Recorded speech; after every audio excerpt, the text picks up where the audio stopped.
too many times to remember. Australia has found a way to the elite 16 of world football. We'd beaten Denmark, obviously we'd had the high of celebrating the dressing room, and then you have the weird feeling of coming back to the compound and sitting at dinner. And I remember we were all sitting watching the group games from obviously knowing the group that we were going to cross paths with, and it wasn't a lot being said at the table. We were all just kind of watching, paying attention as we went, and then they scored against Mexico, I think it was, in the last group game, or Poland, sorry.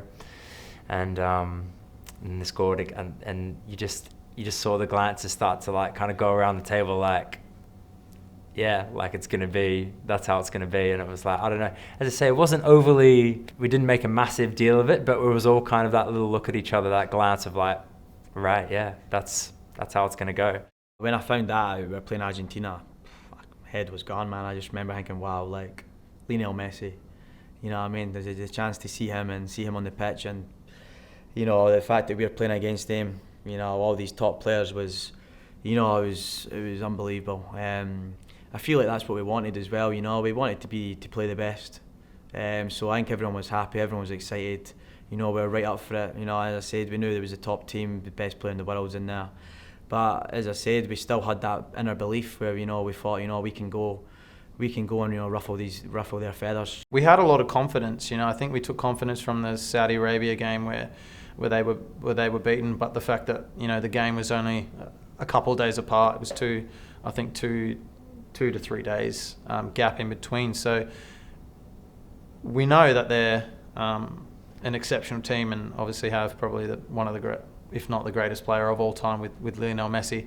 And we knew it would be a very difficult game.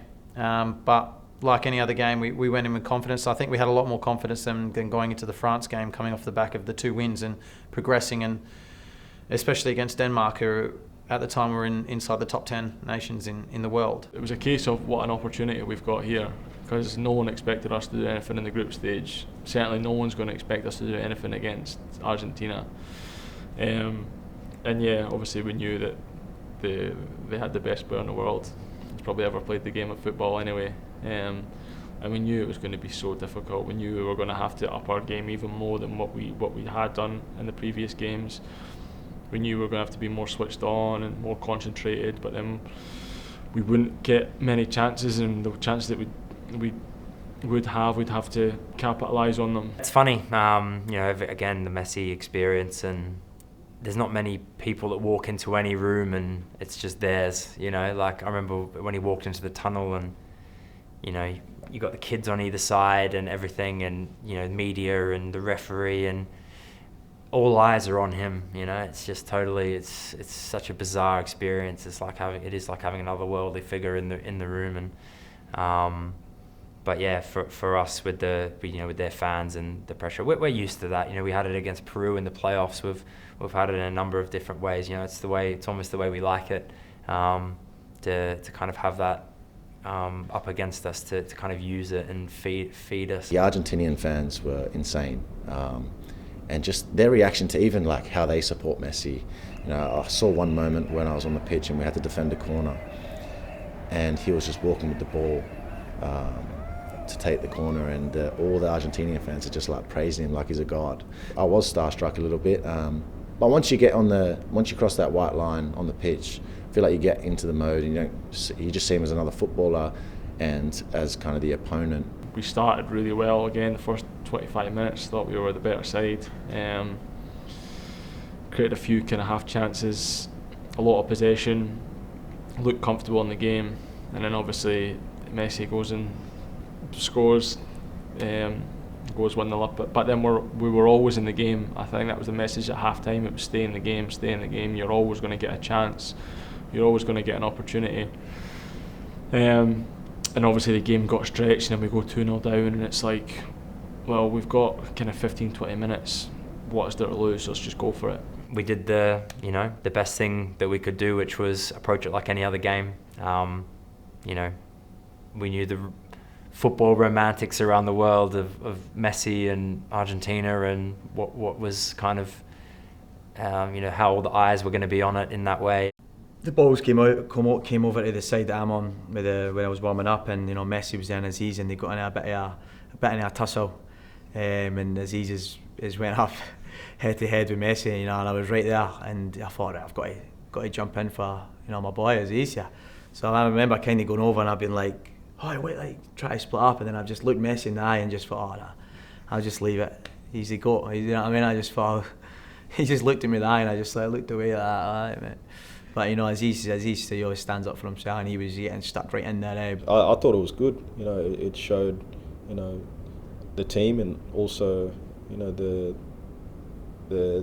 fans that we didn't care about the opposition, and we didn't care who we were playing against. Coming off the bench, you have to change your mindset to be able to adapt to what the game requires. And coming on, we were 2-0 down, and it was trying to make a difference, trying to provide something. And I think the last 20 minutes we had to throw numbers forward, and we did concede a couple of chances for them on the break, but we certainly created a lot more going forward. And then obviously I hit the shot that got deflected and went in. The shot from Goodwin!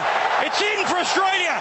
Craig Goodwin scores his second goal at the World Cup finals, and there's still hope. We're in such a unique opportunity. They're not expecting anything. Let's just go for it. We managed to get a goal back, and I think I ended up playing up front, and we're just absolute 100 mile an hour, just giving everything we've got. Like the moment when 𝐧𝐿𝐤𝐤 had this really good individual solo run, that was Messi-esque, and everyone was like on the edge of their seat, thinking, "Wow, if this goes in the net, like I think everyone's going to lose their mind." And then we also had that last-ditch effort from 𝐥𝐤𝐤𝐤. That was a great save by their goalkeeper. Yeah, when 𝐥𝐤𝐤𝐤 came on, I think Arnie changed the system a bit, and Big H went up front. So we sort of knew, what to expect, and yeah, that massive moment with 𝐥𝐤𝐤𝐤. I think I was warming up at the time, and I saw that he got the turn on the defender, and I thought it was definitely a goal, but credit to their keeper that pulled off a massive save. I think he was on the swivel a wee bit. He was off balance, and that. It was a half chance. It wasn't a clear-cut chance, but I'd have slotted it. Nah, it was a half chance. We had a few chances in the game. We created a few before that. As I said, we gave them a good game. We pushed them and pushed them. We gave everything. We got beat in the end. But we left there with our heads held high. And then I think you see from their celebrations of all them piling around the keeper, how close they knew that they were in a game and how close they were to conceding. But to say that we even had those chances at the end of the game to potentially have made it 2-2 in such a big game of what it was, we could probably even come out of that pitch being like, what, if we took it to extra time, I think we were probably a chance to upset them. Took it to the last kick of the ball against the eventual world champions, and as I say, I think 𝐥𝐤𝐤𝐤 even has come out and said it was one of their hardest games to prepare for, probably just not really having a clear knowledge of us as individuals and as a team. And as you say, I think we caused them some real problems, and as I said, we left that pitch with no regrets. We left it all out there. We gave it absolutely everything, and it took a moment of world-class quality from their goalkeeper to not send it to extra time. After the game, just such a feeling of disappointment, just because it's so raw. I've never been that. Probably it's the first time on a pitch I've been emotional.